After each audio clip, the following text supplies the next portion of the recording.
Hey everybody, it's time for one of our comparisons. Today we're going to be comparing the 2024 Pathfinder with the 2024 Nissan Rogue. And if you are interested in either one of these vehicles, you're going to want to make sure to check them out at Anchor Nissan on 146 in Smithfield. Now with that being said, the Pathfinder being a little bit of a bigger vehicle, that's what we have up here. I'll go over some of the specs and a couple of the key differences. Now Nissan's been making both of these vehicles for a while now, especially the Pathfinder goes all the way back to the early 90s with its rugged roots and VG 33-liter V6 engine, which it still has a V6 in it now.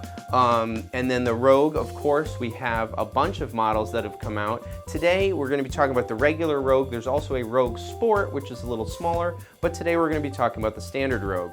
To start off with the Pathfinder, it's definitely a rugged vehicle. They do make something called a Rock Creek model, which has more off-road tires and some off-road modes you can use to go camping, do a little off-roading. I've seen them in person. They're really rugged looking and really neat. I think the Pathfinder has always been a great vehicle for families and anybody who needs to get off the beaten path and carry lots of equipment, passengers, bikes. It's kind of a do-everything vehicle.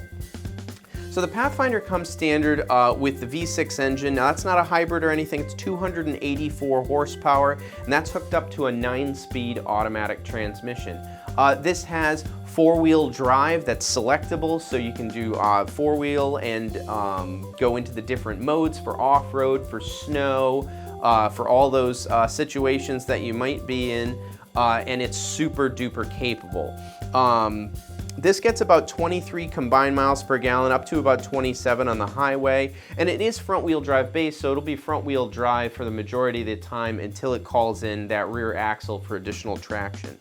The nice thing I like about the Pathfinder is they maintain, different than a lot of luxury vehicles these days, do a lot of the big wheels with the low-profile tires. I like that the Pathfinder has a higher profile tire, which gives you a better ride, and especially around here in Rhode Island, Massachusetts, Connecticut area, there are a lot of potholes and all kinds of things. It gives you a much better ride than a lot of the vehicles with the larger wheels. It comes with LED headlights and taillights.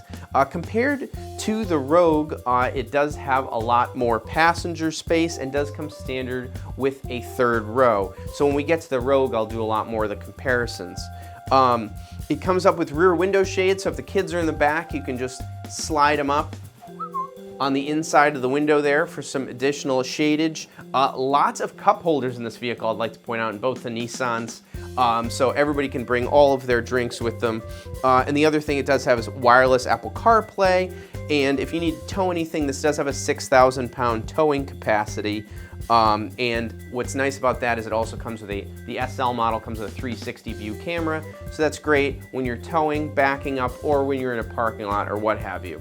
Now, when comparing the Pathfinder to the Rogue is a slightly smaller vehicle. It does come standard with the 2 rows of seating, although it does have an enormous ability for cargo carrying capacity as the rear seats fold flat. They are a 60-40 split in the rear. Now, compared to the Pathfinder, this one is a 1.5-liter turbocharged engine with a CVT transmission. You can option it with all-wheel drive or front-wheel drive. Up here in New England, pretty much 99% of these we get are all-wheel drive, and the Rogue has been an extremely popular vehicle because of its capability with good fuel mileage, great room, reliability, all of those good things. 1.5-liter turbo, this gets 31 combined miles per gallon, and if we look up here, you can get up to 36 on the highway, 201 horse, 225 foot-pounds of torque. And it does have a few different things compared to the Pathfinder. So it's a slightly smaller vehicle. Obviously, 23 combined versus 31 combined miles per gallon is a little bit of a difference on these. This being a 2-row SUV, that being a 3-row SUV. Now, both can be optioned with these roof rails and a roof rack. So if you need to put bikes, kayaks, a Thule for skis and snowboards or what have you, both of those vehicles can do that, which is great. The other thing is both vehicles, this one's all-wheel drive, so it's front-wheel drive based and automatically goes into all-wheel drive when the rear axle's called in. And you have, of course, a few drive modes between Eco, Sport, and a few other ones for slippery conditions. Now, the one thing I'd like to mention about the Rogue that isn't on the Pathfinder is these rear passenger doors open almost 90 degrees.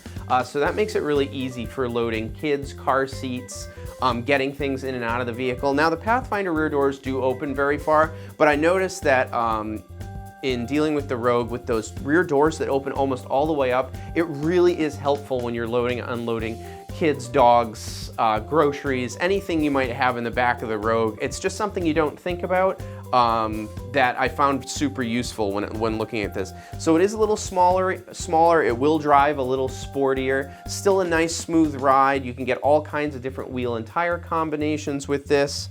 Both have an optional panoramic sunroof. Both come optional with the wireless Apple CarPlay. It has a nice premium interior, and depending on your lifestyle, either one of these can kind of fit the bill. So if you're comparing, there's a bunch of different models, the S, the SL. On the Pathfinder, they have the Rock Creek, which is the more off-road forward one. And if you're going to tow and you have a big family, or you have the family with the dog, and you do a lot of more like off-road camping stuff, not that the Rogue isn't perfectly capable, but the Pathfinder is going to be a little more roomy on the inside and more capable when it comes to towing. The other thing about the Rogue is, like I mentioned, it will be sportier, a little easier to park, and it does only have the 2 rows as opposed to the Pathfinder, which has the 3 rows. Now, if you're talking about pricing, there is a little bit of a difference depending on the models. If we're going apples for apples, which is SL for SL, the Rogue will come in with all-wheel drive with its standard options around $40,000, whereas the Pathfinder is more in that $46,000 to $48,000 range. So depending on what you need, they're both great vehicles.